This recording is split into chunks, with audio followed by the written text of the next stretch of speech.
Every one, welcome back to students guide.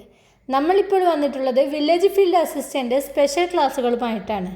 ഇന്ന് നമ്മൾ പഠിപ്പിക്കാൻ പോകുന്ന ടോപ്പിക്ക് കേരള നവോത്ഥാനവുമായി ബന്ധപ്പെട്ട് ഇതുവരെ വില്ലേജ് ഫീൽഡ് അസിസ്റ്റൻ്റ് എക്സാമിന് ചോദിച്ച മുഴുവൻ PSC ക്വസ്റ്റ്യൻസുമായിട്ടാണ്. അപ്പോൾ നമുക്ക് നേരെ ക്ലാസ്സിലേക്ക് കടക്കാം. ക്ലാസ്സിലേക്ക് കടക്കുന്നതിന് മുമ്പേ സബ്സ്ക്രൈബ് ചെയ്യാതെയാണ് വീഡിയോ കാണുന്നതെങ്കിൽ ദയവായി സബ്സ്ക്രൈബ് ചെയ്ത് ബെൽ ബട്ടൺ ക്ലിക്ക് ചെയ്യുക. അതുപോലെ തന്നെ മറ്റുള്ളവർക്ക് കൂടി ഷെയർ ചെയ്ത് കൊടുക്കുക. അപ്പോൾ നേരെ ക്ലാസ്സിലേക്ക് കടക്കാം. ക്വസ്റ്റ്യൻ നമ്പർ 61, കേരള നവോത്ഥാനത്തിൻ്റെ പ്രധാന ലക്ഷ്യം. ആൻസർ: സാമൂഹിക അസമത്വങ്ങളും അനാചാരങ്ങളും ഇല്ലാതാക്കുക. കേരള നവോത്ഥാനത്തിൻ്റെ പ്രധാന ലക്ഷ്യം എന്നത് സാമൂഹിക അസമത്വങ്ങളും അനാചാരങ്ങളും ഇല്ലാതാക്കുക എന്നതാണ്. 62, ശ്രീനാരായണ ഗുരുവിൻ്റെ പ്രധാന സന്ദേശം. ഒരു ജാതി, ഒരു മതം, ഒരു ദൈവം, മനുഷ്യൻ. ശ്രീനാരായണ ഗുരുവിൻ്റെ പ്രധാന സന്ദേശമാണ് ഒരു ജാതി, ഒരു മതം, ഒരു ദൈവം, മനുഷ്യൻ. 63, ശ്രീനാരായണ ഗുരുവിൻ്റെ അരുവിപ്പുറം പ്രതിഷ്ഠ നടന്ന വർഷം. ആൻസർ: 1888. ശ്രീനാരായണ ഗുരുവിൻ്റെ അരുവിപ്പുറം പ്രതിഷ്ഠ നടന്ന വർഷം 1888 ആണ്. 64, അരുവിപ്പുറം പ്രതിഷ്ഠയുടെ ചരിത്ര പ്രാധാന്യം. ആൻസർ: ജാതി അധിഷ്ഠിതമായ ക്ഷേത്രപ്രവേശന നിയന്ത്രണത്തിനെതിരായ ശക്തമായ വെല്ലുവിളി. അരുവിപ്പുറം പ്രതിഷ്ഠയുടെ ചരിത്ര പ്രാധാന്യം എന്നത് ജാതി അധിഷ്ഠിതമായ ക്ഷേത്രപ്രവേശന നിയന്ത്രണത്തിനെതിരായ ശക്തമായ വെല്ലുവിളിയാണ്. 65, SNDP യോഗം സ്ഥാപിതമായത്. 1903. SNDP യോഗം സ്ഥാപിതമായത് 1903. 66, SNDP യോഗത്തിൻ്റെ ആദ്യ ജനറൽ സെക്രട്ടറി കുമാരനാശാൻ. SNDP യോഗത്തിൻ്റെ ആദ്യ ജനറൽ സെക്രട്ടറി കുമാരനാശാനാണ്. 67, SNDP രൂപീകരണവുമായി ബന്ധപ്പെട്ട പ്രധാന വ്യക്തി. ശ്രീനാരായണ ഗുരു. SNDP രൂപീകരണവുമായി ബന്ധപ്പെട്ട പ്രധാന വ്യക്തി ശ്രീനാരായണ ഗുരുവാണ്. 68, അയ്യങ്കാളി സ്ഥാപിച്ച സംഘടന. സാധുജന പരിപാലന സംഘം. അയ്യങ്കാളി സ്ഥാപിച്ച സംഘടനയാണ് സാധുജന പരിപാലന സംഘം. 69, അയ്യങ്കാളിയുടെ പ്രധാന പോരാട്ട മേഖല. പിന്നാക്ക വിഭാഗങ്ങളുടെ വിദ്യാഭ്യാസവും സാമൂഹിക അവകാശങ്ങളും. അയ്യങ്കാളിയുടെ പ്രധാന പോരാട്ട മേഖല എന്നത് പിന്നാക്ക വിഭാഗങ്ങളുടെ വിദ്യാഭ്യാസവും സാമൂഹിക അവകാശങ്ങളുമാണ്. 70, വില്ലുവണ്ടി സമരം ആരുമായി ബന്ധപ്പെട്ടിരിക്കുന്നു? അയ്യങ്കാളിയുമായി. വില്ലുവണ്ടി സമരം അയ്യങ്കാളിയുമായിട്ടാണ് ബന്ധപ്പെട്ടിരിക്കുന്നത്. 71, ചട്ടമ്പി സ്വാമികളുടെ യഥാർത്ഥ പേര്. അയ്യപ്പൻ എന്നും കുഞ്ഞൻ പിള്ള എന്നും 2 പേരുകളുണ്ട്. ചട്ടമ്പി സ്വാമികളുടെ യഥാർത്ഥ പേര് അയ്യപ്പൻ അല്ലെങ്കിൽ കുഞ്ഞൻ പിള്ള. 72, വേദാധികാര നിരൂപണം ആരുടെ കൃതി? ആൻസർ: ചട്ടമ്പി സ്വാമികൾ. വേദാധികാര നിരൂപണം രചിച്ചത് ചട്ടമ്പി സ്വാമികളാണ്. 73, സഹോദരൻ അയ്യപ്പൻ്റെ പ്രധാന സാമൂഹിക പ്രവർത്തനം. മിശ്രഭോജനം.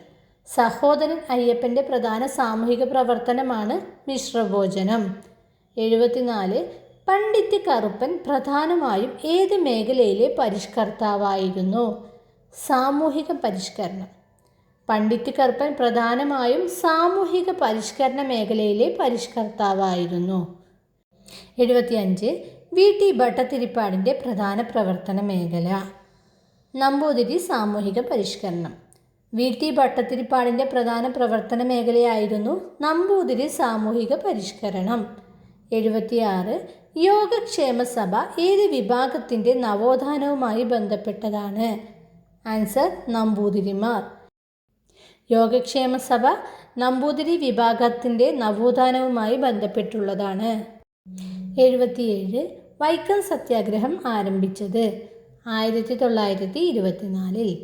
വൈക്കം സത്യാഗ്രഹം ആരംഭിച്ചത് 1924 78, വൈക്കം സത്യാഗ്രഹത്തിൻ്റെ പ്രധാന ലക്ഷ്യം. ക്ഷേത്ര പരിസരത്തെ പൊതുവഴികളിൽ എല്ലാവർക്കും സഞ്ചരിക്കാനുള്ള അവകാശത്തിനു വേണ്ടി. വൈക്കം സത്യാഗ്രഹത്തിൻ്റെ പ്രധാന ലക്ഷ്യം എന്നത് ക്ഷേത്ര പരിസരത്തെ പൊതുവഴികളിൽ എല്ലാവർക്കും സഞ്ചരിക്കാനുള്ള അവകാശത്തിനു വേണ്ടിയാണ്.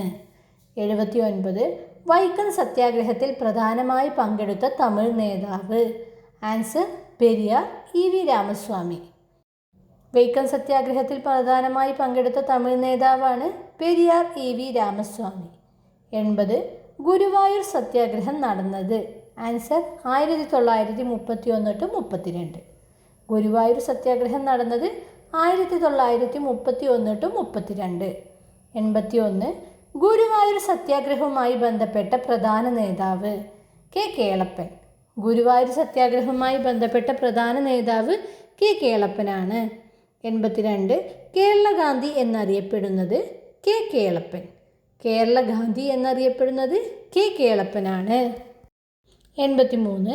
ചാന്നാർ ലഹള പ്രധാനമായും ഏത് അവകാശവുമായി ബന്ധപ്പെട്ടതാണ്? മേൽവസ്ത്രം ധരിക്കാനുള്ള അവകാശം. ചാന്നാർ ലഹള പ്രധാനമായിട്ടും മേൽവസ്ത്രം ധരിക്കാനുള്ള അവകാശത്തിന് വേണ്ടി നടന്ന ലഹളയാണ്. 84. കുറിച്യർ കലാപം നടന്നത് ഏത് പ്രദേശവുമായി ബന്ധപ്പെട്ടാണ്? ആൻസർ വയനാട്. കുറിച്യർ കലാപം വയനാട് പ്രദേശവുമായി ബന്ധപ്പെട്ടാണ് നടന്നത്. 85. മലബാർ കലാപം നടന്നത്. വർഷം 1921. മലബാർ കലാപം നടന്നത് 1921-ലാണ്. 86. മലബാർ കലാപത്തിൻ്റെ പ്രധാന കേന്ദ്രപ്രദേശം. ഏറനാട്, വള്ളുവനാട് മേഖലകൾ. മലബാർ കലാപത്തിൻ്റെ പ്രധാന കേന്ദ്രപ്രദേശം എന്നത് ഏറനാട്, വള്ളുവനാട് മേഖലകളായിരുന്നു. 87. പൊയ്കയിൽ യോഹന്നാൻ സ്ഥാപിച്ച പ്രസ്ഥാനം. ആൻസർ പ്രത്യക്ഷരക്ഷാ ദൈവസഭ. പൊയ്കയിൽ യോഹന്നാൻ സ്ഥാപിച്ച പ്രസ്ഥാനമാണ് പ്രത്യക്ഷരക്ഷാ ദൈവസഭ. 88. വാഗ്ഭടാനന്ദൻ സ്ഥാപിച്ച സംഘടന. ആൻസർ ആത്മവിദ്യാ സംഘം. വാഗ്ഭടാനന്ദൻ സ്ഥാപിച്ച സംഘടനയാണ് ആത്മവിദ്യാ സംഘം. 89. മന്നത്ത് പത്മനാഭൻ സ്ഥാപിച്ച സംഘടനയാണ് നായർ സർവീസ് സൊസൈറ്റി. മന്നത്ത് പത്മനാഭൻ സ്ഥാപിച്ച സംഘടനയാണ് നായർ സർവീസ് സൊസൈറ്റി. 90. ബ്രഹ്മാനന്ദ ശിവയോഗി ബന്ധപ്പെട്ട സാമൂഹിക ആശയം. ആൻസർ ജാതി വിരുദ്ധവും അനാചാര വിരുദ്ധവുമായ പരിഷ്കരണം. ബ്രഹ്മാനന്ദ ശിവയോഗി ബന്ധപ്പെട്ട സാമൂഹിക ആശയം എന്നത് ജാതി വിരുദ്ധവും അനാചാര വിരുദ്ധവുമായ പരിഷ്കരണമാണ്.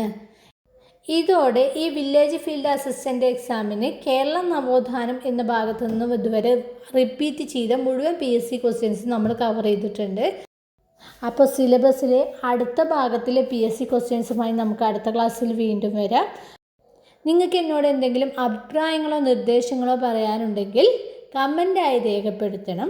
അപ്പോൾ അടുത്തൊരു അധ്യായമായി നമുക്ക് അടുത്ത ക്ലാസ്സിൽ വീണ്ടും കാണാം. അതുവരേക്കും ബൈ.